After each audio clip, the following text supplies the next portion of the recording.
सब तो पहला बहुत बहुत धन्यवाद सारा इलैक्ट्रॉनिक मीडिया, प्रिंट मीडिया, सारे सारे दोस्त सारे सोशल मीडिया तो जिन्हें भी प्लेटफॉर्म पे लाइव जा रहे हैं या वीडियो बन रही है, मैं थोड़ा स्वागत करदा अज की इस प्रैस कॉन्फ्रेंस में।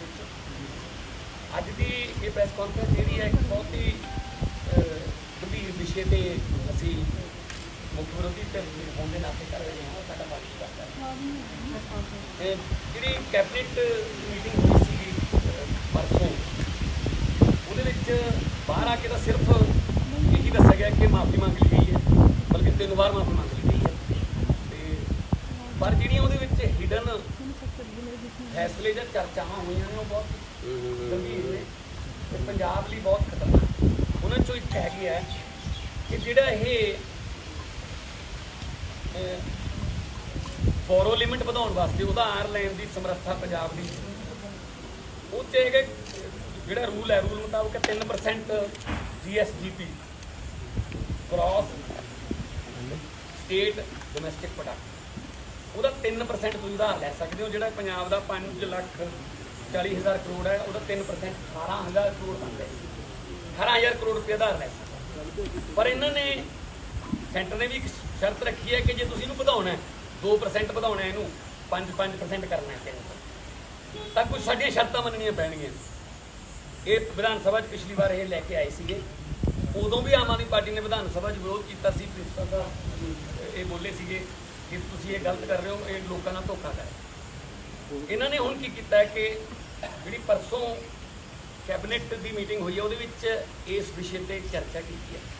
जो कैबिनेट के चर्चा होगी लगभग हाँ ही होंगी है वो, तो ये की करनगे 12,000 करोड़ रुपया वध मिल जूगा इन्होंने उधार, यानी कि 18,000 की बजाय 30,000 करोड़ उधार होगा। पर वो जोड़े खेती के ट्यूबवैलों के उन्होंने मीटर ला दिए जाएंगे, उन्होंने DBT डायरैक्ट बेनिफिट ट्रांसफर करांगे असी, मतलब पैसे थोनू दे देंगे बिल भर।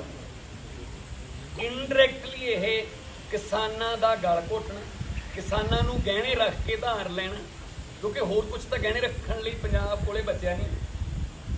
अध बचा 2 बेच गए थे अकाली दल वाले, बाकी इन्होंने बेच के सरकारी जिहड़ियां चाहे वो नहरों के जोड़े विश्राम घर ने, वो चाहे वो सरकारी प्रॉपर्टियां हुण तो शामलाटां ते भी आखा है पंचायतों दी जमीनां बेचण वास्ते ऑर्डीनेंस आउंदे रहिंदे ने, असीं विरोध भी करते रहे हैं। पिछले दिन जाके भी आए ने राजपुर कोले सेरा सेरी पिंड है।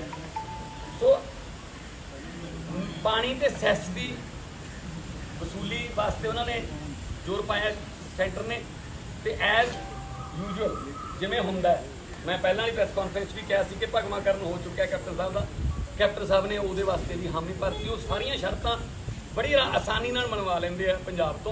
कदे भी कैप्टन साहब ने विरोध करने की कोशिश नहीं की या पंजाब का पक्ष रखने की कोशिश नहीं की। उही कैप्टन साहब ने जिन्होंने पानियां का राखा कहा जाता सी, ते अज वो पानियां ते सैस की वसूली वास्ते भी केंद्र नाल हाँ च हाँ मिला रहे। सुखबीर बादल जी किहड़े नैतिक अधिकार नाल विरोध कर रहे हैं अकाली दल कि असी बिजली के मीटर लाने का विरोध करांगे, खेतों के ट्यूबवैलों पर लगणगे, जबकि यह शर्त सेंटर सरकार की है। BJP ते अकाली दल की भाईवाली की जी सरकार है दिल्ली वो कैबिनेट के होया फैसला पंजाब की कैबिनेट मनण नूं तैयार है, तो उन्ने ही फिर सुखबीर बादल क्योंकि पार्टी के प्रधान उन्नी अकाली दल भी जिम्मेवार है, हरसिमरत कौर भी उन्नी जिम्मेवार है जिन्ना कैप्टन साहब ने। मैं साडे जिहड़े मंत्री ने पंजाब तो 2 तो मंत्री ने सोम प्रकाश जी ते हरसिमरत कौर बादल जी पंजाब तो लड़के अमृतसर तो हारे ने, पर फिर भी पंजाबी ने। हरदीप तुहाडे जरिए पूछना चाहना कि अपना स्टैंड स्पष्ट करन कि वो इस मामले इस शर्त नूं मन्नण ते केंद्र का साथ देणगे जां किसानां दा साथ देणगे। ये पानी बचाओ पैसे कमाओ नाम की स्कीम इन्होंने पहले लियांदी सी। ये असल दे विच मैनूं ये दसो जिहड़ी सरकार 3.5 सालां एक सिंगल वादा पूरा नहीं कर सकी, उहदे लोग किवें यकीन करनगे कि सानूं बिल दे पैसे दे देणगे साडे खात्यां 'च। भावें वो घर घर नौकरी देने का वादा हो, भावें वो कर्जा माफी का हो, भावें वो 5 मरले के प्लाट, भावें 2500 रुपये बुढ़ापा पेंशन, भावें वो स्मार्टफोन हो, एक सिंगल वादा पूरा नहीं किया तो लोगों का यकीन पंजाब के लोगों का ਪਹਿਲਾਂ ਹੀ ਟੁੱਟ ਚੁੱਕੇ ਹੈ, ਉਮੀਦਾਂ ਟੁੱਟ ਚੁੱਕੀਆਂ ਨੇ ਇਸ ਸਰਕਾਰ ਤੋਂ, ਤਾਂ ਕਿਵੇਂ ਲੋਕ ਯਕੀਨ ਕਰਨਗੇ ਉਹਨਾਂ ਨੂੰ ਡੀਬੀਟੀ ਡਾਇਰੈਕਟ ਬੈਨੀਫਿਟ ਟ੍ਰਾਂਸਫਰ ਹੋ ਜੂਗੀ ਉਹਨਾਂ ਨੂੰ ਬਿਜਲੀ ਦੇ ਬਿੱਲ ਜਿਹੜੇ ਨੇ। ਅੱਛਾ, ਬਿਜਲੀ ਦੇ ਬਿੱਲਾਂ ਦੇਣ ਦਾ ਕ੍ਰਾਈਟੇਰੀਆ ਕੀ ਰੱਖਣਗੇ? ਥੋੜੀ ਜਿਹੀ ਗੜੇਮਾਰੀ ਹੋ ਜੇ, ਉੱਥੇ ਗਰਦੌਰੀ ਹੁੰਦੀ ਹੈ ਤਾਂ ਜਿਹੜਾ ਮੁਆਵਜ਼ਾ ਹੈ ਉਹ ਲੈਂਡਲੋਰਡ ਨੂੰ ਮਿਲਦਾ ਫਰਦ ਮੁਤਾਬਕ ਜਿਹਦੇ ਨਾਂ 'ਤੇ ਜ਼ਮੀਨ ਹੈ। ਜਿਹੜਾ ਉੱਥੇ ਠੇਕੇ 'ਤੇ ਲੈ ਕੇ ਖੇਤੀ ਕਰਦਾ ਉਹਨੂੰ ਨਹੀਂ ਮਿਲਦਾ। ਕਈ ਜਿਹੜੇ ਚੰਗੇ ਹੈਗੇ ਨੇ ਜ਼ਮੀਨਾਂ ਦੇ ਮਾਲਕ ਉਹ ਦੇ ਵੀ ਦਿੰਦੇ ਆ ਆਪਣੇ ਠੇਕੇ ਦੇ ਵਿੱਚ, ਪਰ ਬਹੁਤੇ ਜਗ੍ਹਾ 'ਤੇ ਕਰਾਈਆਂ। ਬਿਲਕੁਲ ਇਸ ਤਰ੍ਹਾਂ ਫਿਰ ਟਿਊਬਵੈੱਲਾਂ ਦੇ ਕਨੈਕਸ਼ਨਾਂ ਦਾ ਹੋਊਗਾ। ਜੇ ਤੁਸੀਂ ਬਿੱਲ ਨਹੀਂ ਭਰੋਗੇ ਕਨੈਕਸ਼ਨ ਕੱਟਿਆ ਜਾਊ, ਤੁਹਾਨੂੰ ਡਿਫਾਲਟਰ ਦੀ ਲਿਸਟ 'ਚ ਪਾਉਣਗੇ।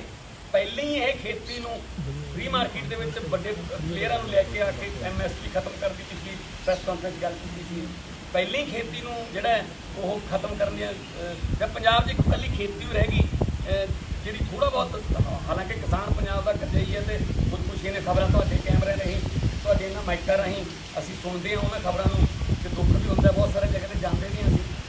ਕਿਸਾਨੀ ਦੀ ਜਿਹੜੀ ਸੰਘੀ ਉਹ ਕੇਂਦਰ ਦੇ ਹੱਥ ਦੇਣ ਦੀ ਤਿਆਰੀ ਹੈ ਅਤੇ ਦੇ ਦਿੱਤੀ ਜਾਊਗੀ ਜਲਦੀ। ਪਰ ਆਮ ਆਦਮੀ ਪਾਰਟੀ ਕਿਉਂਕਿ ਮੁੱਖ ਵਿਰੋਧੀ ਪਾਰਟੀ ਹੈ, ਅਸੀਂ ਇਸ ਤਰ੍ਹਾਂ ਨਹੀਂ ਹੋਣ ਦੇਵਾਂਗੇ। ਅਸੀਂ ਵਿਰੋਧ ਕਰਾਂਗੇ ਜਿਸ ਲੈਵਲ 'ਤੇ ਵੀ ਸਾਨੂੰ ਵਿਰੋਧ ਕਰਨਾ ਪਵੇ। ਆਲਰੇਡੀ ਅਸੀਂ ਸਾਰੇ ਮੁਲਕ ਤੋਂ ਮਹਿੰਗੀ ਬਿਜਲੀ ਖਰੀਦ ਰਹੇ ਹਾਂ। ਤੁਹਾਡੇ ਘਰਾਂ ਦੇ ਵੀ ਬਿੱਲ ਜਿਹੜੇ ਆਉਂਦੇ ਨੇ, ਪੰਜਾਬ ਨਾਲ ਰਿਲੇਟਡ ਜਿੰਨੇ ਵੀ ਪੱਤਰਕਾਰ ਨੇ, ਸਾਰੇ ਮੁਲਕ ਤੋਂ ਮਹਿੰਗੀ ਘਰੇਲੂ ਬਿਜਲੀ ਜਿਹੜੀ ਆ ਉਹ ਸਾਡੇ ਕੋਲ ਹੈ। ਇਹੋ ਜਿਹੇ ਐਗਰੀਮੈਂਟ ਹੋਏ ਨੇ ਕਿ ਸਾਨੂੰ ਖੜੇ ਥਰਮਲ ਪਲਾਂਟਾਂ ਦੇ ਵੀ ਪੈਸੇ ਦੇਣੇ ਪੈਂਦੇ ਨੇ।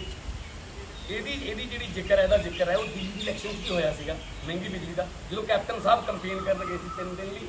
ਜਦੋਂ ਉੱਥੇ ਲੋਕਾਂ ਨੇ, ਦਿੱਲੀ ਦੇ ਲੋਕਾਂ ਨੇ ਸਵਾਲ ਕੀਤੇ ਕਿ ਤੁਸੀਂ ਬਿਜਲੀ ਕੀ ਭਾਅ ਦਿੰਦੇ ਹੋ ਅਤੇ ਕੇਜਰੀਵਾਲ ਸਾਨੂੰ ਇੰਨੇ ਆਹ ਭਾਅ ਦੇ ਰਿਹਾ, ਤਾਂ ਕੈਪਟਨ ਸਾਹਿਬ ਨੂੰ ਸਾਰਾ ਕੁਝ ਆਪਣਾ ਪ੍ਰੋਗਰਾਮ ਬਾਈਂਡ ਅਪ ਕਰਕੇ 1 ਦਿਨ 'ਚ ਹੀ ਵਾਪਸ ਆਉਣਾ ਪੈ ਗਿਆ ਸੀ, ਨਮੋਸ਼ੀ ਉਹਨਾਂ ਨੂੰ ਹੋਈ ਸੀ। ਸੋ ਇੱਕ ਪਾਸੇ ਤਾਂ ਤੁਸੀਂ ਸਾਰੇ ਮੁਲਕ ਤੋਂ ਮਹਿੰਗੀ ਬਿਜਲੀ ਦੇ ਰਹੇ ਹੋ ਸਾਨੂੰ, ਅਤੇ ਫਿਰ ਜਿਹੜਾ ਸੁਪਰੀਮ ਕੋਰਟ ਨੇ ਥਰਮਲ ਪਲਾਂਟਾਂ ਨੂੰ ਕਿਹਾ ਸੀਗਾ ਕਿ ਤੁਸੀਂ ਪ੍ਰਦੂਸ਼ਣ ਕੰਟਰੋਲ ਦਾ ਜਿਹੜਾ ਇਕਵਿਪਮੈਂਟ ਹੈ ਉਹ ਯੰਤਰ ਜਿਹੜਾ ਤੁਸੀਂ ਲਾਓ, ਤੁਸੀਂ ਨਹੀਂ ਲਾਇਆ, ਇਸ ਕਰਕੇ ਤੁਹਾਨੂੰ 18 ਲੱਖ ਲਗਭਗ 18 ਲੱਖ ਰੁਪਏ ਪਰ ਮੰਥ ਦਾ ਜੁਰਮਾਨਾ ਪਾਇਆ। ਹੁਣ ਪੰਜਾਬ ਸਰਕਾਰ ਵੱਲੋਂ ਤਿਆਰੀ ਹੈ ਕਿ ਉਹ ਜੁਰਮਾਨੇ ਦੀ ਪੈਸਾ ਵੀ ਜਿਹੜਾ ਥਰਮਲ ਪਲਾਂਟਾਂ ਨੂੰ ਹੋਇਆ, ਅਤੇ ਜਿਹੜਾ ਉਹ ਮਹਿੰਗਾ ਇਕਵਿਪਮੈਂਟ ਹੈ ਉਹ ਜਿਹੜਾ ਪ੍ਰਦੂਸ਼ਣ ਕੰਟਰੋਲ ਕਰਨ ਵਾਲਾ, ਉਹਦਾ ਵੀ ਸਾਰਾ ਪੈਸਾ, ਸਾਰੀ ਕੀਮਤ ਖਪਤਕਾਰਾਂ ਤੋਂ ਵਸੂਲੀ ਜਾਊਗੀ। ਇਸ ਮੌਕੇ ਤੇ ਪੰਜਾਬ ਦੇ ਲੋਕ ਜਦੋਂ ਉਮੀਦ ਕਰਦੇ ਕਿ ਪੰਜਾਬ ਸਰਕਾਰ ਸਾਡੇ ਨਾਲ ਖੜੂਗੀ, ਉਸ ਮੌਕੇ ਤੇ ਲੋਕਾਂ ਦੀ ਬਾਂਹ ਮਰੋੜੀ ਜਾ ਰਹੀ ਹੈ।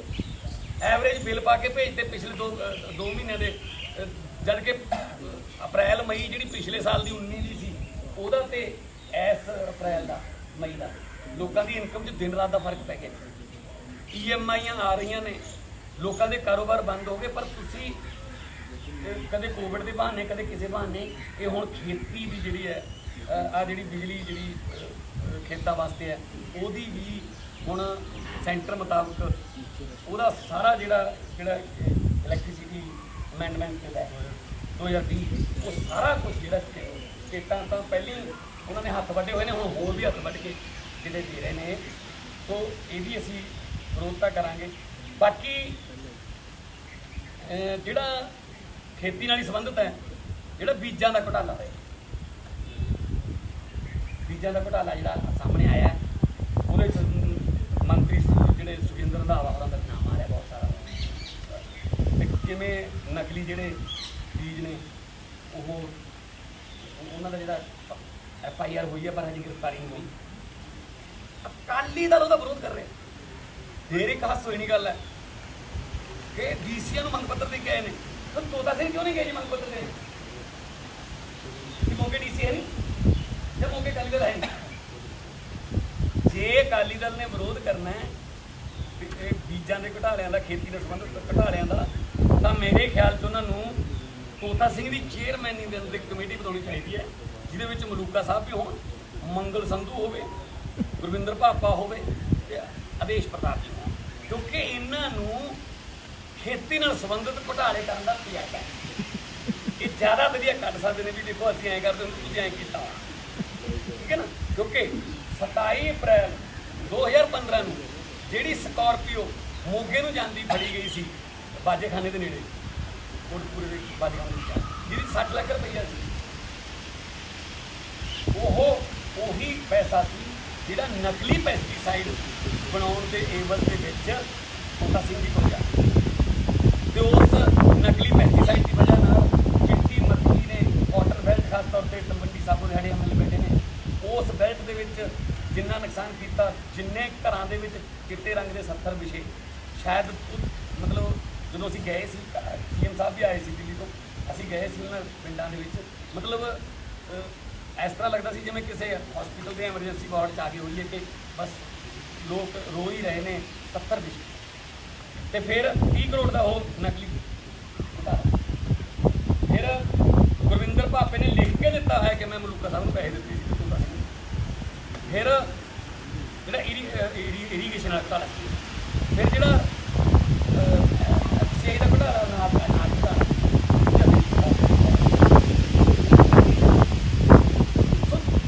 तुसीं किहड़े मूंह नाल विरोध कर रहे हो जी जबकि वो जो ML बरनाला का कहना मैं फैक्ट्री लाई हुई इन्होंने राज तो किवें ये विरोध कर सकते ਕਿਹੜਾ ਇਹਨਾਂ ਨੂੰ ਮੌਲਿਕ ਅਧਿਕਾਰ ਰਹਿ ਜਾਂਦਾ ਹੈ ਵਿਰੋਧ ਕਰਨ ਦਾ ਮੈਂ ਸੁਖਬੀਰ ਬਾਦਲ ਜੀ ਨੂੰ ਕੈਪਟਨ ਅਮਰਿੰਦਰ ਸਿੰਘ ਜੀ ਨੂੰ ਸੋਮ ਪ੍ਰਕਾਸ਼ ਜੀ ਨੂੰ ਤੇ BJP ਦੀ ਜਿਹੜੀ ਲੀਡਰਸ਼ਿਪ ਹੈ ਪੰਜਾਬ ਦੀ ਉਹਨਾਂ ਨੂੰ ਹਰਸਿਮਰਤ ਕੌਰ ਜੀ ਨੂੰ ਕਹਿਣਾ ਆਓ ਅਸੀਂ ਮੂਹਰੇ ਲੱਗਦੇ ਹਾਂ ਚਲੋ ਆਪਾਂ ਸੈਂਟਰ ਕੋਲ ਜਾ ਕੇ ਗੱਲ ਕਰੀਏ ਬਿਜਲੀ ਦੇ ਜਿਹੜੇ ਤੁਸੀਂ ਬਿੱਲ ਲਾ ਰਹੇ ਉੱਥੇ ਤਾਂ ਗੱਲ ਨਹੀਂ ਕਰਨੀ ਉੱਥੇ ਤਾਂ ਹਾਂ ਭਰਨੀ ਇਹ ਹੁਣ ਉਹ ਨਹੀਂ ਚੱਲਣਾ ਪਹਿਲਾਂ ਵਾਲਾ ਕੰਮ ਵੀ ਬਾਦਲ ਸਾਹਿਬ ਸੰਗਰੂਰ ਕੁਛ ਹੋਰ ਕਹਿ ਜਾਂਦੇ ਸੀ ਉਸੇ ਦਿਨ ਸ਼ਾਮ ਨੂੰ ਬਰਨਾਲੇ ਕੁਛ ਹੋਰ ਕਹਿ ਜਾਂਦੇ ਸੀ ਉਸੇ ਦਿਨ ਅੱਗੇ ਮਲੋਟ ਜਾ ਕੇ ਕੁਛ ਹੋਰ ਕਹਿ ਦਿੰਦੇ ਸੀ ਇਹ ਇੱਦਾਂ ਹੀ ਨਾ ਪਹਿਲਾਂ ਉੱਤੇ ਕੀਤਾ NRC ਤੇ ਉੱਥੇ ਹੱਕ 'ਚ ਵੋਟਾਂ ਪਾਈਆਂ ਇੱਥੇ ਆ ਕੇ ਵਿਰੋਧ ਕਰਨ ਲੱਗ ਗਏ ਸੋ ਇਸ ਕਰਕੇ ਇਹ ਜਿਹੜੇ ਲੋਕਾਂ ਨੂੰ ਗਹਿਣੇ ਰੱਖਣ ਦਾ ਜਿਹੜਾ ਇਹਨਾਂ ਦਾ ਪ੍ਰੋਜੈਕਟ ਹੈ ਇਹ ਦੋਨਾਂ ਦਾ ਰਲਮਾ ਮਿਲਮਾ ਮੈਂ ਕਾਂਗਰਸ ਸਰਕਾਰ ਤੋਂ ਪੁੱਛਣਾ ਚਾਹੁੰਦਾ ਕੈਪਟਨ ਸਾਹਿਬ 3.5 ਸਾਲ ਹੋ ਗਏ ਬੜੇ ਵੱਡੇ ਵਾਅਦੇ ਚਾਹੁੰਦਾ ਹੈ ਪੰਜਾਬ ਕੈਪਟਨ ਦੀ ਸਰਕਾਰ ਵੱਡੇ ਵਾਅਦੇ ਤੇ ਨਾਅਰੇ ਲਾ ਕੇ ਕਾਫੀ ਦੇ ਕੈਪਟਨ ਇਹ ਉਹ ਕਰਕੇ ਆਈ ਸੀ 3.5 ਸਾਲਾਂ 'ਚ ਮੈਨੂੰ ਇਹ ਦੱਸ ਦਿਓ ਤੁਸੀਂ ਪੰਜਾਬ ਦੇ ਖਜ਼ਾਨੇ 'ਚ ਪੈਸੇ ਲਿਆਉਣ ਵਾਲੀ ਕੋਈ ਫੈਕਟਰੀ ਜਾਂ ਕੋਈ ਪ੍ਰੋਜੈਕਟ ਐਸਾ ਲਾਇਆ ਜਿਹਦੇ ਨਾਲ ਪੰਜਾਬ ਨੂੰ ਫਾਇਦਾ ਹੋਇਆ ਅਕਾਲੀ ਦਲ ਨੇ ਪ੍ਰੋਗਰੈਸਿਵ ਪੰਜਾਬ ਕੀਤਾ ਸੀਗਾ ਉਹ 에ਅਰਪੋਰਟ ਰੋਡ ਤੇ ਬੁਲਾਏ ਸੀ ਵੱਡੇ ਜਿਹੜੇ ਇੰਡਸਟਰੀਅਲਿਸਟ ਉਹਦਾ ਇੱਕੋ ਹੀ ਫਾਇਦਾ ਹੋਇਆ ਪੰਜਾਬ ਨੂੰ ਕਿ ਦੁਬਈ ਤੋਂ ਜਿਹੜੀਆਂ ਖਜੂਰਾਂ ਆਈਆਂ ਸੀ ਉਹ ਬਾਦਲ ਪਿੰਡ 'ਚ ਪਹੁੰਚ ਗਏ ਤੇ ਚੱਲ ਵੀ ਪਈਆਂ ਉਹ ਜਾ ਕੇ ਦੇਖ ਸਕਦੇ ਤੇ ਜਿਹੜਾ 2018 'ਚ ਇਹਨਾਂ ਨੇ ਕੀਤਾ ਸੀ ਤਾਂ ਇੰਡਸਟਰੀਅਲਿਸਟ ਨੂੰ ਬੁਲਾ ਕੇ ਪਤਾ ਨਹੀਂ ਕੀ ਕਰਾਂਗੇ ਉਹਦਾ ਇੱਕ ਫਾਇਦਾ ਹੋਇਆ ਕਿ ਉਹਦੀ ਜਿਹੜੀ ਅਸੈਸਰੀ ਹੈ ਉਹ ਸ਼ਿਸ਼ਮਾ ਪਹੁੰਚ ਗਈ ਜੀ ਆਪਣਾ ਜਿਹੜਾ ਇਹਨਾਂ ਨੇ ਕਿਲਾ ਪਾਇਆ ਉੱਥੇ ਕੈਪਟਨ ਸਾਹਿਬ ਨੇ ਕਿਆ ਹੀ ਫਾਇਦਾ ਹੋਇਆ ਹੋਰ ਕੋਈ ਫਾਇਦਾ ਨਹੀਂ ਸੋ ਪੰਜਾਬ ਨੂੰ ਗਹਿਣੇ ਰੱਖ ਦਿੱਤਾ ਗਿਆ ਔਰ ਜਿੰਨੇ ਹੋਰ ਵੀ ਜਿਹੜੇ ਇੱਕ ਦੋ ਪੰਜਾਬ ਕੋਲੇ ਬਚਦੇ ਸੀ ਥੋੜ੍ਹੇ ਬਹੁਤ ਜਿਹੜਾ ਸਹਿਕਦਾ ਸੀ ਪੰਜਾਬ ਉਹ ਸਾਹ ਜਿਹੜੇ ਨੇ ਉਹ ਵੀ ਕੈਪਟਨ ਸਰਕਾਰ ਜਿਹੜੀ ਹੈ ਉਹ ਉੱਤਰ 'ਤੇ ਲੱਗੀ ਹੋਈ ਹੈ ਹੁਣ ਆ ਜਾਂਦੇ ਜੀ ਜਿਹੜਾ ਮਾਫੀ ਦੀ ਹੈਟ੍ਰਿਕ ਲੱਗੀ ਹੈ ਚੀਫ ਸੈਕਟਰੀ ਵੱਲੋਂ 3 ਵਾਰੀ ਕਹਿੰਦੇ ਮਾਫੀ ਮੰਗੀ ਗਈ ਹੈ ਮੈਂ ਵਿੱਤ ਮੰਤਰੀ ਸਾਹਿਬ ਨੂੰ ਰਾਜਾ ਵੜਿੰਗ ਜੀ ਨੂੰ ਚੰਨੀ ਸਾਹਿਬ ਨੂੰ ਜਿੰਦਰ ਰੰਧਾਵਾ ਜੀ ਨੂੰ ਸੰਗਤ ਸਿੰਘ ਗਿਲਚੀਆ ਜੀ ਨੂੰ ਰਾਜਕੁਮਾਰ ਵੇਰਕਾ ਜੀ ਨੂੰ ਪ੍ਰਗਟ ਸਿੰਘ ਨੂੰ ਸਾਨੂੰ ਪੁੱਛਣਾ ਚਾਹੁੰਦਾ ਵੀ ਉਹ 3 ਮਾਫੀਆਂ ਨਾਲ ਪੰਜਾਬ ਦੇ ਖਜ਼ਾਨੇ 'ਚ ਕਿੰਨੇ ਪੈਸੇ ਆ ਗਏ ਐਕਸਾਈਜ਼ ਦੇ ਗੱਲ ਤਾਂ ਸ਼ੁਰੂ ਹੋਈ ਸੀ ਘੁਟਾਲੇ ਤੋਂ ਐਕਸਾਈਜ਼ ਦੇ ਘੁਟਾਲੇ ਖਤਮ ਕਰਤੀ ਮਾਫੀ ਤੇ ਮਾਫੀ ਮੰਗ ਲਈ ਮਾਮਲਾ ਹੋ ਗਿਆ ਫਿਰ ਕਿਉਂ ਨਾ ਲੋਕ ਇਹ ਕਹਿਣ ਕਿ ਇਹ ਰਲੇ ਹੋਏ ਨੇ ਕਿ ਇਹਨਾਂ ਨੇ ਜਿਹੜੀਆਂ ਆਪ ਦੇ ਹਿੱਸੇ ਵੰਡਦੇ ਹੋਣਗੇ ਮੇਰੇ ਕੋਲੇ ਰਾਜਾ ਵੜਿੰਗ ਦੇ ਟਵੀਟ ਪਏ ਨੇ ਸਕਰੀਨਸ਼ਾਟ ਲੈ ਲਈ ਸੀ ਮੈਂ ਉਹ ਮੈਨੂੰ ਪਤਾ ਸੀ ਬਾਅਦ 'ਚ ਡਿਲੀਟ ਕਰਨਗੇ ਸੋ ਉਹ ਕਰ ਵੀ ਦਿੱਤੇ ਗਏ ਨੇ ਕੀ ਰਾਜਾ ਵੜਿੰਗ ਹੁਣ ਜਵਾਬ ਦੇਣਗੇ ਕਿ ਉਹਨਾਂ ਜਿਨ੍ਹਾਂ ਦੇ ਵਿੱਚ ਤੁਸੀਂ ਵੀ ਪੜ੍ਹੇ ਹੋਣਗੇ ਤੁਸੀਂ ਚਲਾਏ ਵੀ ਸੀ ਜਿਹਨੇ ਚਲਾਏ ਵੀ ਸੀਗੇ ਜਿਨ੍ਹਾਂ ਦੇ ਵਿੱਚੋਂ ਮੈਂ ਪੜ੍ਹ ਕੇ ਤੁਹਾਨੂੰ ਸੁਣਾ ਦੇਣਾ ਕੁਛ ਤਾਂ ਉਹਦੇ 'ਚ ਇਹ ਆ ਗਿਆ ਪਹਿਲੇ ਨੰਬਰ ਤੇ Will the Punjab Chief Secretary, Mr. Karan Avtar Singh, deny that his only son, Mr. Harman Singh, has or has had till very recently Benami interest in the lease of the Hamira district in Kapurthala district, belongs to Jagjit Industry. Then agla tweet siga, will the Punjab Chief Secretary, Mr. Karan Avtar Singh, deny that he does not know Mr. Arvind Singla, a Chandigarh-based liquor businessman, and one Mr. Chandan, a Jalandhar-based businessman, who are 2 of the partners of the firm that has taken over the Hamira. ये राजा वड़िंग जी ने ਜਿਹੜੇ ਤਰੀਕ ਦੇ 5 ਨੇ। ਕੀ ਇਹਨਾਂ ਦਾ ਜਵਾਬ ਮਿਲ ਗਿਆ ਜੀ ਆਪਣਾ ਰਾਜਾ ਵੜਿੰਗ ਜੀ ਨੂੰ, ਚੀਫ ਸੈਕਟਰੀ ਨੂੰ? ਉਹ ਇਹ ਕਲੀਅਰ ਕਰਨ ਕਿ ਇਹਨਾਂ ਨੇ ਜਿਹੜੇ ਟਵਿੱਟਰੀ ਹੋ ਜਾਂਦੇ ਬਾਅਦ 'ਚ ਉਹਨਾਂ ਨੂੰ ਡਿਲੀਟ ਕਰ ਦਿੰਦੇ ਆ, ਉਹਦਾ ਉਹਨੂੰ ਪੰਜਾਬ ਨੂੰ ਕੀ ਫਾਇਦਾ ਹੋਇਆ? ਜਾਂ ਇਹਨਾਂ ਸਵਾਲਾਂ ਦੇ ਜਵਾਬ ਮਿਲ ਗਏ? ਜੇ ਇਹਨਾਂ ਜਵਾਬ ਮਿਲ ਗਏ ਤਾਂ ਫਿਰ ਮਾਫੀ ਮੰਗਣਗੇ ਰਾਜਾ ਵੜਿੰਗ ਜੀ ਕਿ ਮੈਂ ਗਲਤ ਇਲਜ਼ਾਮ ਲਾਤੇ ਸੀ, ਕਿਉਂਕਿ ਉਹ ਕਹਿੰਦੇ ਜੀ ਤਾਂ ਲਿਖ ਕੇ ਦੇਤਾ ਉਹਨਾਂ ਨੇ ਤਾਂ ਚੀਫ ਸੈਕਟਰੀ ਨੂੰ, ਤਾਂ ਕਿ ਮੇਰੇ ਮੁੰਡੇ ਦਾ ਕੋਈ ਬਿਜ਼ਨਸ ਹੀ ਹੈ। ਤਾਂ ਫਿਰ ਇਹ ਸਾਰੇ ਟਵੀਟਾਂ ਨੂੰ ਰੀਟਵੀਟ ਮਾਰਿਆ ਰਾਜਪਾਲ ਵੇਦਕਾ ਨੇ, ਸੰਗਤ ਸਿੰਘ ਗਿਲਚੀਆ ਨੇ, ਸੁਰਿੰਦਰ ਰੰਧਾਵਾ ਨੇ, ਠੀਕ ਹੈ ਜੀ, ਸਾਰਿਆਂ ਨੇ 11 ਦੇ ਲਗਭਗ MLA ਨੇ ਵਿੱਚ ਮਿਨਿਸਟਰ ਪਾ ਕੇ। ਇਹ ਚੰਨੀ ਸਾਹਿਬ ਦੱਸ ਦੇਣ ਵੀ ਜਿਹੜੀ ਉਹਨਾਂ ਨੂੰ ਧਮਕੀ ਮਿਲੀ ਸੀ ਫਿਰ ਉਹਦਾ ਕੀ ਬਣਿਆ ਹੁਣ, ਵੀ ਉਹ ਠੀਕ ਹੋ ਗਿਆ ਸਾਰਾ ਕੁਝ? ਚੈਨਲਾਂ ਤਾਂ ਬੜਾ ਬਹਿ ਗਏ ਸੀਗੇ, ਅਸੀਂ ਵੀ ਤੁਹਾਨੂੰ ਪਰਸਨਲ ਪੈਸੇ ਵੀ ਸਪੋਰਟ ਕੀਤੀ ਸੀ, ਪਰ ਉਹਦਾ ਹੱਲ ਤਾਂ ਦੱਸ ਦੇਣ ਨਾ, ਹੁਣ ਹੱਲ ਹੋ ਗਿਆ ਜੀ। ਉਹ ਸਭ ਇਹ ਇੱਕ ਦੂਜੇ ਆਖਰੀ ਸਾਲ ਇਹਨਾਂ ਦਾ, ਇਹ ਕਹਿੰਦੇ ਵੀ ਚਲੋ ਜਾਂਦੇ ਜਾਂਦੇ ਕੁਛ ਨਾ ਕੁਛ ਲੈ ਹਿੱਸਾ ਮਿਲ ਜੇ ਥੋੜ੍ਹਾ ਬਹੁਤ। ਤੇ ਕੈਪਟਨ ਸਾਹਿਬ ਨੇ ਸ਼ਰੇਆਮ ਕਲੀਨ ਚਿੱਟ ਦੇ ਕੇ ਕਰਮਤਾਰ ਸਿੰਘ ਨੂੰ ਇਹਨਾਂ ਨੂੰ ਦੱਸਤਾ ਸੀ ਕਿ ਮੈਂ ਕਿਸੇ ਦੀ ਨਹੀਂ ਮੰਨਦਾ, ਅਫਸਰਸ਼ਾਹੀ ਦੇ ਨਾਲ ਨੇ। ਪਰ ਹੁਣ ਤਾਂ ਕਰਮਤਾਰ ਸਿੰਘ ਨੂੰ ਮੇਰੇ ਖਿਆਲ ਪਾਤਰ ਸੋਰਸ ਜਿਹੜਾ ਬੋਰਡ ਹੈ ਉਹਦਾ ਚੇਅਰਮੈਨ ਲਾਉਣ ਦੀਆਂ ਤਿਆਰੀਆਂ ਨੇ, ਦਫ਼ਤਰ ਤੋਂ ਦੇਖ ਲਿਆ ਗਿਆ ਕਿ ਆਮ ਲੋਕ, ਆਮ ਮੁਲਾਜ਼ਮ ਰਿਟਾਇਰ ਹੁੰਦੇ ਨੇ, ਇਹ ਰਿਟਾਇਰਮੈਂਟ ਤੋਂ ਬਹਾਨਾ ਵੀ ਦੇਖ ਲੈਂਦੇ, ਠੀਕ ਹੈ ਨਾ। ਤੋ ਇਹਨਾਂ ਦੀ ਰਿਟਾਇਰਮੈਂਟ ਹੈ ਨਹੀਂ, ਕਿਉਂਕਿ ਬਾਕੀ ਇੱਕ ਜਿਹੜਾ ਇਹਨਾਂ ਨੇ ਇਸੇ ਕੈਬਨਿਟ ਦੇ ਵਿੱਚ ਕੀਤਾ, ਮੈਡੀਕਲ ਕਾਲਜਾਂ ਦੀ ਫੀਸ ਵਧਾ 77%। ਦਿੱਲੀ ਦੇ ਮੇਰੇ ਕੋਲੇ ਡਾਟਾ ਜੀ 20,000 ਤੋਂ 25,000 ਦੇ ਵਿੱਚ 5 ਸਾਲਾਂ ਦੀ ਫੀਸ ਹੈ ਜੀ ਸਰਕਾਰੀ ਮੈਡੀਕਲ ਕਾਲਜ ਦੀ MBBS ਕਰਨ 2083 ਸਮਥਿੰਗ ਸਾਲ ਹੈ। ਇੱਥੇ ਪਹਿਲਾਂ 4,40,000 ਸੀ ਸਰਕਾਰੀ ਕਾਲਜਾਂ ਦਾ ਜੀ, 77% ਵਧਾ ਕੇ ਉਹਨੂੰ 7,80,000 ਰੁਪਏ ਕਰ ਦਿੱਤਾ, ਮਤਲਬ 5 ਸਾਲ। ਤੇ ਜਿਹੜੇ ਪ੍ਰਾਈਵੇਟ ਕਾਲਜ ਨੇ ਉਹ 'ਚ 2 ਕੋਟੇ ਹੁੰਦੇ ਨੇ, ਇੱਕ ਸਰਕਾਰੀ ਕੋਟਾ ਹੁੰਦਾ, ਇੱਕ ਮੈਨੇਜਮੈਂਟ ਕੋਟਾ। ਸਰਕਾਰੀ ਕੋਟੇ ਦੀ ਫੀਸ ਪਹਿਲਾਂ 13.5 ਲੱਖ ਸੀ, ਉਹਨੂੰ 18 ਲੱਖ ਕਰ ਦਿੱਤਾ, 18,10,000। ਤੇ ਜਿਹੜੀ ਮੈਨੇਜਮੈਂਟ ਕੋਟੇ ਦੀ ਫੀਸ ਸੀ ਉਹ 40 ਲੱਖ ਸੀ, ਉਹਨੂੰ ਵਧਾ ਕੇ 47 ਲੱਖ। ਮਤਲਬ ਗਰੀਬ ਤਾਂ ਛੱਡੋ ਜੀ, ਹੁਣ ਮਿਡਲ ਕਲਾਸ ਜਾਂ ਅੱਪਰ ਮਿਡਲ ਕਲਾਸ ਵਾਲਾ ਬੰਦਾ ਵੀ ਆਪਣੇ ਬੇਟੇ ਨੂੰ, ਆਪਣੀ ਬੇਟੀ ਨੂੰ, ਆਪਣੇ ਧੀਆਂ ਪੁੱਤਾਂ ਨੂੰ ਡਾਕਟਰ ਬਣਾਉਣ ਵਾਸਤੇ, ਇਹ ਵੀ ਮਤਲਬ ਅਮੀਰਾਂ ਦੇ ਹਿੱਸੇ ਆ ਗਿਆ ਕਿ ਇੰਨੀਆਂ ਨਾਲ ਕੋਈ ਡੋਨੇਸ਼ਨਾਂ ਵੀ ਹੋਣਗੀਆਂ, ਹੋਰ ਤਾਂ ਫੀਸਾਂ ਨਿਕਲੀਆਂ, ਮਨਪਸੰਦ ਦੇ ਕਾਲਜ ਲੈਣ ਵਾਸਤੇ ਹੋਰ ਵੀ ਹਿਡਨ ਜਿਹੜੇ ਚਾਰਜਸ ਹੋਣਗੇ। ਇਹਦਾ ਵੀ ਸਖਤ ਵਿਰੋਧ ਕਰਦੇ ਆ ਜੀ। ਇੱਕ ਪਾਸੇ ਤਾਂ ਕਹਿੰਦੇ ਆ ਕਿ ਦਿੱਲੀ ਜਿਹੜੀ ਹੈ ਉਹ ਕਹਿੰਦੇ ਮੁਫਤ ਖੋਰੀ ਦੀ ਆਦਤ ਪਾ ਰਹੀ ਹੈ, ਕਿਉਂਕਿ ਦਿੱਲੀ ਦੀ ਤਾਂ ਕੋਈ ਕਰਜ਼ਾ ਵੀ ਨਹੀਂ ਲਿਆ ਦਿੱਲੀ ਸਰਕਾਰ ਨੇ। ਬਿਜਲੀ ਉੱਥੇ ਜਿਹੜੀ ਹੈ ਸਾਰੇ ਮੁਲਕ ਨਾਲੋਂ ਸਸਤੀ ਹੈ, ਪਾਣੀ ਉੱਥੇ 20,000 ਲੀਟਰ ਫ੍ਰੀ ਹੈ, ਠੀਕ ਹੈ ਜੀ, ਉੱਥੇ ਦਵਾਈਆਂ ਉੱਥੇ ਫ੍ਰੀ ਨੇ, ਮੈਡੀਕਲ ਫ੍ਰੀ ਹੈ ਸਾਰਾ। ਜੇ ਉਹ ਦਿੱਲੀ ਕਰ ਸਕਦੇ ਆ ਤਾਂ ਸਾਡੇ ਕੋਲ ਤਾਂ ਬਹੁਤ ਜ਼ਿਆਦਾ ਰਿਸੋਰਸਿਸ ਨੇ। ਦੇਖੋ 4-5 ਰੈਵਨਿਊ ਦੇ ਜਿਹੜੇ ਸੋਰਸਿਸ ਹੁੰਦੇ ਆ ਸਟੇਟ ਕੋਲੇ, ਆਪਣੇ ਪੰਜਾਬ ਕੋਲੇ ਐਕਸਾਈਜ਼ ਹੈ, ਮਾਈਨਿੰਗ ਹੈ, ਰੇਤਾ, ਟਰਾਂਸਪੋਰਟ ਹੈ, ਕੇਬਲ ਹੈ ਤੇ ਮਾਲੀਆ। ਇਹ 5 ਦੇ 5 ਮਾਫੀਆ ਕੋਲੇ, ਮਾਈਨਿੰਗ ਮਾਫੀਆ ਹੈ, ਟਰਾਂਸਪੋਰਟ ਮਾਫੀਆ ਹੈ, ਕੇਬਲ ਮਾਫੀਆ ਹੈ, ਐਕਸਾਈਜ਼ ਦਾ ਮਾਫੀਆ ਸਾਹਮਣੇ ਆ ਗਿਆ ਸਾਰਿਆਂ ਦੇ, ਤੇ ਆ ਤਹਿਸੀਲਾਂ ਵਾਲਾ ਜਿਹੜਾ ਰੈਵਨਿਊ ਡਿਪਾਰਟਮੈਂਟ। ਸੋ ਖੇਤੀਬਾੜੀ ਮੰਤਰੀ ਹੋਣ ਦੇ ਨਾਤੇ ਕੈਪਟਨ ਅਮਰਿੰਦਰ ਸਿੰਘ ਜੀ ਨੈਤਿਕ ਤੌਰ ਤੇ ਇਹ ਜਵਾਬ ਦੇਣ ਕਿ ਜਿਹੜਾ ਇਹ ਕਰਨ ਲੱਗੇ ਨੇ ਹੁਣ, ਜਿਹੜਾ ਇਨਡਾਇਰੈਕਟਲੀ ਜਿਹੜਾ ਬਾਂਹ ਮਰੋੜਨ ਲੱਗੇ ਨੇ ਬਿਜਲੀ ਦੇ ਬਿੱਲ ਲਾ ਕੇ ਖੇਤਾਂ ਵਾਲੇ, ਉਹਦਾ ਕੀ ਜਵਾਬ ਦੇਣਗੇ ਇਹ, ਤੇ ਕਿੱਥੋਂ ਇਹਨਾਂ ਨੂੰ ਆਈਡੀਆ ਆਇਆ, ਕਿਹਨੇ ਇਹਨਾਂ ਨੂੰ ਕਿਹਾ ਸੀਗਾ, ਕਿਹੜੇ ਮੈਨੀਫੈਸਟੋ ਜਿਨ੍ਹਾਂ ਨੇ ਲਿਖਿਆ ਸੀ। ਇਹਨਾਂ ਨੇ ਤਾਂ ਲਿਖਿਆ ਸੀਗਾ ਪੰਜਾਬ ਨੂੰ ਅਸੀਂ ਦੁਬਾਰਾ ਲੀਹ ਤੇ ਲੈ ਕੇ ਆਉਣੇ, ਪਰ ਇਹ ਸਾਰੀਆਂ ਸੌਹਾਂ ਖਾ ਕੇ ਹਾਂਜੀ ਕਰਜ਼ੇ ਮਾਫੀ ਦੀਆਂ ਗੱਲਾਂ ਕਰਦੇ ਸੀ, ਪਰ ਕਰਜ਼ਾ ਚੜਾਉਣ ਦੀ ਅੱਛਾ ਜਿਹੜਾ ਇਹ ਸ਼ਰਤ ਮੰਨ ਰਹੇ ਨੇ, ਕੋਈ ਉਹਦੇ ਬਦਲੇ ਆਪਾਂ ਨੂੰ ਕੋਈ ਪ੍ਰੋਜੈਕਟ ਨਹੀਂ ਮਿਲ ਰਿਹਾ, ਉਹਦੇ ਬਦਲੇ 30,000 ਕਰੋੜ ਦਾ ਹਾਰ ਲਵਾਂਗੇ, ਹੋਰ 1,96,000 ਕਰੋੜ ਖਰਚੀ ਹੋਈ ਸੀ, 1,96,000 2.5 ਲੱਖ ਤੇ ਆ ਗਈ, 53,000 ਕਰੋੜ ਇਹਨਾਂ ਨੇ ਵਧਾਤਾ। 2022 ਤੱਕ ਇਹ 3 ਲੱਖ ਤੋਂ ਉੱਪਰ ਪਹੁੰਚ ਗਈ, 3.5 ਲੱਖ। ਉਹ ਸਟੇਟ ਜਿਹੜੀ 3.5 ਲੱਖ ਦੇ ਡੈਟ 'ਚ ਆ ਗਈ, ਉਹ ਕਿੱਥੋਂ ਰਿਕਵਰ ਕਰ ਲੂਗੀ? ਕਿਹੜਾ ਰੰਗਲਾ ਪੰਜਾਬ, ਠੀਕ ਹੈ ਜੀ। ਨਾ ਇਹਨਾਂ ਦੇ ਕਹੇ ਤੇ ਕੋਈ NRI ਨੇ ਕੋਈ ਪ੍ਰੋਜੈਕਟ ਲਾਇਆ, ਕਿਉਂਕਿ ਉੱਥੇ ਖਾ ਜਾਂਦੇ ਪੈਸੇ, ਹਿੱਸਾ ਮੰਗਦੇ ਹਰ ਚੀਜ਼ ਤੋਂ।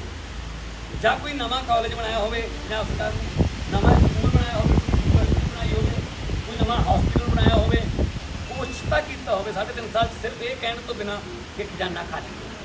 ਪਹਿਲਾਂ ਵਾਲੇ ਸਾਨੂੰ ਖਜ਼ਾਨਾ ਖਾਲੀ ਛੱਡ ਕੇ ਗਏ ਸੀ, ਜੇ ਖਜ਼ਾਨਾ ਖਾਲੀ ਛੱਡ ਕੇ ਗਏ ਸੀ ਤਾਂ ਫਿਰ ਮੈਨੀਫੈਸਟੋ ਕਮੇਟੀ ਦੇ ਚੇਅਰਮੈਨ ਮਨਪ੍ਰੀਤ ਬਾਦਲ ਸੀ, ਜਿਹੜੇ ਕਿ ਪਹਿਲਾਂ ਵੀ ਖਜ਼ਾਨਾ ਮੰਤਰੀ ਰਹੇ ਨੇ, ਠੀਕ ਹੈ ਜੀ। ਤਾਂ ਉਹਨਾਂ ਨੇ ਫਿਰ ਏਡੇ ਵਾਅਦੇ ਕਿਉਂ ਕੀਤੇ? ਕੈਪਟਨ ਅਮਰਿੰਦਰ ਸਿੰਘ ਵੀ ਪਹਿਲਾਂ ਮੁੱਖ ਮੰਤਰੀ ਰਹੇ ਸੀ, ਉਹਨਾਂ ਨੇ ਫਿਰ ਇੰਨੇ ਵੱਡੇ ਵਾਅਦੇ ਲੋਕਾਂ ਨਾਲ ਕਿਉਂ ਕੀਤੇ? ਇਹਦਾ ਮਤਲਬ ਲੋਕਾਂ ਨੂੰ ਝੂਠ ਬੋਲਿਆ ਉਹਨਾਂ ਨੇ। ਤੇ ਹੁਣ ਫੇਰ ਕਹਿੰਦੇ ਵੀ ਅਸੀਂ ਉਹਨਾਂ ਦੀਆਂ ਸੇਵਾਵਾਂ ਫੇਰ ਲਵਾਂਗੇ, ਜਿਨ੍ਹਾਂ ਨੇ ਪਹਿਲਾਂ ਸਾਨੂੰ ਇਹੋ ਜਿਹੇ ਨਾਅਰੇ ਦਿੱਤੇ ਸੀ, ਚਾਹੁੰਦਾ ਹੈ ਪੰਜਾਬ ਬਹੁਤ ਹੈ ਜੀ।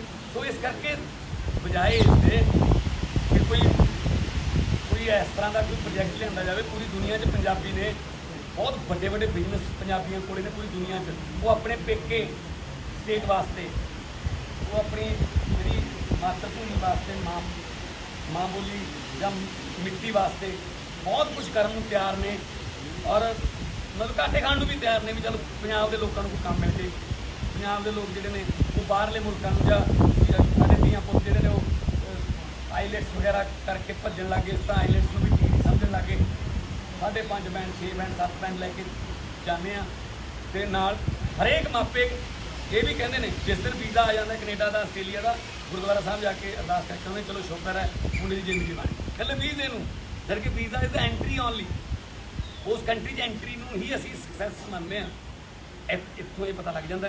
ਮੇਰੇ ਕੋਲੇ ਮੈਂ ਦਿੱਲੀ ਜਾਣਾ ਹੈ ਅੱਜ, ਅਤੇ ਕੱਲ੍ਹ ਨੂੰ ਮੈਂ ਮਿਲਣਾ ਮਿਨਿਸਟਰ, ਜਿਹੜੇ ਫੋਰਨ ਮਿਨਿਸਟਰ ਨੇ। ਮਤਲਬ ਡੈੱਡ ਬੋਡੀਆਂ ਦੇ ਕੇਸ ਇੰਨੇ ਪਏ ਨੇ ਕਿਉਂਕਿ ਹੁਣ ਬੰਦ ਹੋ ਗਈ ਟਰਾਂਸਪੋਰਟੇਸ਼ਨ ਇੰਟਰਨੈਸ਼ਨਲ। ਸਾਡੇ ਧੀਆਂ ਪੁੱਤ ਸਾਊਦੀ ਅਰਬ 'ਚ, ਮਲੇਸ਼ੀਆ 'ਚ ਜਿਹੜੀਆਂ ਡੈੱਡ ਬੋਡੀਜ਼ ਪਈਆਂ, ਉਹਦੀ ਮਿੱਟੀ ਰੁਲ ਰਹੀ ਹੈ। ਤਾਂ ਪੰਜਾਬ ਸਰਕਾਰ ਦੀ ਕੋਈ ਫਰਕ ਨਹੀਂ ਪੈਂਦਾ, ਇਹ ਤਾਂ ਮਿੱਟੀ ਪੱਟਣ 'ਤੇ ਲੱਗੇ ਹੋਏ ਨੇ। ਸੋ ਸਾਰੇ ਮਾਫੀਆ ਜਿਹੜੇ ਨੇ ਸੇਮ ਚੱਲ ਰਹੇ ਨੇ, ਸਿਰਫ ਇੰਚਾਰਜ ਕਰ ਲਏ ਨੇ।